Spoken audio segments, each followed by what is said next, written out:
ആരോഗ്യം അമൂല്യം.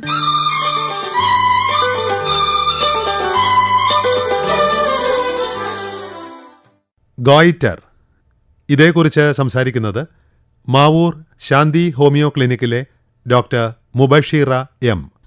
തൊണ്ടയുടെ മധ്യഭാഗത്തായി കാണുന്ന ഹോർമോൺ ഗ്രന്ഥിയാണ് തൈറോയിഡ്.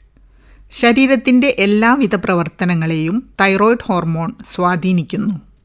തൈറോയിഡിൽ നിന്ന് രക്തം വഴി ശരീരത്തിൻ്റെ എല്ലാ ഭാഗത്തേക്കും ഈ ഹോർമോൺ എത്തിപ്പെടുകയും വിവിധതരം അവയവ വ്യവസ്ഥകളുടെ പ്രവർത്തനത്തിൽ കാര്യമായ സ്വാധീനം ചെലുത്തുകയും ചെയ്യുന്നു. ശരീരത്തിലെ സാധാരണ ഊർജോൽപാദനത്തിന് സഹായിക്കുന്നതോടൊപ്പം ഹൃദയത്തിൻ്റെയും തലച്ചോറിൻ്റെയും സ്വാഭാവികമായ പ്രവർത്തനത്തിനും തൈറോയിഡ് ഹോർമോൺ അത്യന്താപേക്ഷിതമാണ്. സാധാരണ തൈറോയിഡ് ഗ്രന്ഥിക്ക് 30 ഗ്രാം വരെ തൂക്കമുണ്ടായിരിക്കും. തൈറോയിഡ് ഗ്രന്ഥിയുടെ പ്രവർത്തനം തലച്ചോറിലെ പിറ്റ്യൂട്ടറി ഗ്രന്ഥിയുടെ നിയന്ത്രണത്തിലാണ് ക്രമീകരിച്ചിരിക്കുന്നത്. തൈറോയിഡ് ഗ്രന്ഥിയിൽ നിന്നുൽപ്പാദിപ്പിക്കപ്പെടുന്ന പ്രധാന ഹോർമോൺ ആണ് തൈറോക്സിൻ. തൈറോയിഡ് ഗ്രന്ഥിയുടെ പലതരം രോഗങ്ങൾക്ക് ഹോമിയോപ്പതി ചികിത്സ ഏറെ ഫലപ്രദമാണ്. തൈറോയിഡ് ഗ്രന്ഥിക്ക് വീക്കമുണ്ടായി കഴുത്തിൽ മുഴ വരുന്ന രോഗാവസ്ഥയാണ് ഗോയിറ്റർ. എന്നാൽ ഗോയിറ്റർ കൊണ്ട് എല്ലായ്പ്പോഴും തൈറോയിഡ് പ്രവർത്തനത്തിൽ വ്യതിയാനമുണ്ടാകണമെന്നില്ല. ചിലപ്പോൾ ഗോയിറ്ററിനോടനുബന്ധിച്ച് തൈറോയിഡ് ഹോർമോണുകൾ അധികമായോ, അതായത് ഹൈപ്പർ തൈറോയിഡിസം എന്ന അവസ്ഥ, അല്ലെങ്കിൽ കുറവായോ, അതായത് ഹൈപ്പോ തൈറോയിഡിസം എന്ന അവസ്ഥ ഉണ്ടാവാം. ലോകത്തിലെ 2 ഭാഗം ജനങ്ങളും അയഡിൻ കുറവുള്ള മേഖലകളിലാണ് താമസിക്കുന്നത്. ദിവസേന ഏറ്റവും കുറഞ്ഞത് 150 മൈക്രോഗ്രാം അയഡിനെങ്കിലും ആഹാരത്തിലൂടെ നമുക്ക് കിട്ടേണ്ടതാണ്.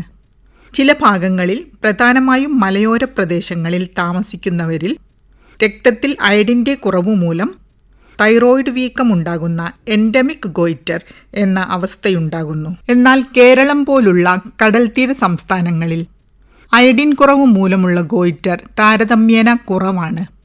തൈറോയിഡ് ഗ്രന്ഥിയിൽ ഉണ്ടാകുന്ന മുഴകൾ ഹോർമോൺ അധികമായോ കുറവായോ ഉൽപ്പാദിപ്പിക്കപ്പെടുന്ന അവസ്ഥകൾ എന്നിവയാണ് പ്രധാനമായും കേരളത്തിൽ കണ്ടുവരുന്ന ഗോയിറ്ററിൻ്റെ വകഭേദങ്ങൾ. ചിലതരം വൈറൽ അണുബാധകൾ കൊണ്ടും പാരമ്പര്യ ഘടകങ്ങൾ കൊണ്ടും ഗോയിറ്റർ ഉണ്ടാകാം. വളരെ ചുരുക്കം ഗോയിറ്റർ ക്യാൻസർ മൂലവും ഉണ്ടാകാറുണ്ട്. ഗോയിറ്റർ ഉള്ള രോഗികൾ അതിൻ്റെ ഉത്ഭവ കാരണത്തെപ്പറ്റി കൃത്യമായ പരിശോധനകളിലൂടെ മനസ്സിലാക്കേണ്ടതാണ്.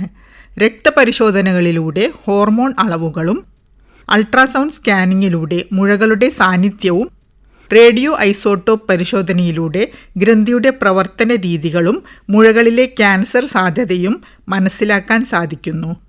കൃത്യവും വിദഗ്ധവുമായ ഹോമിയോപ്പതി ചികിത്സയിലൂടെ തൊണ്ടമുഴയുടെ വലുപ്പം കുറയ്ക്കാനും രക്തത്തിൽ ഹോർമോൺ അളവുകൾ നോർമലാക്കിയെടുക്കാനും സാധിക്കുന്നു. ഗോയിറ്റർ, ഇതേക്കുറിച്ച് സംസാരിച്ചത് ഡോക്ടർ മുബഷീറ എം.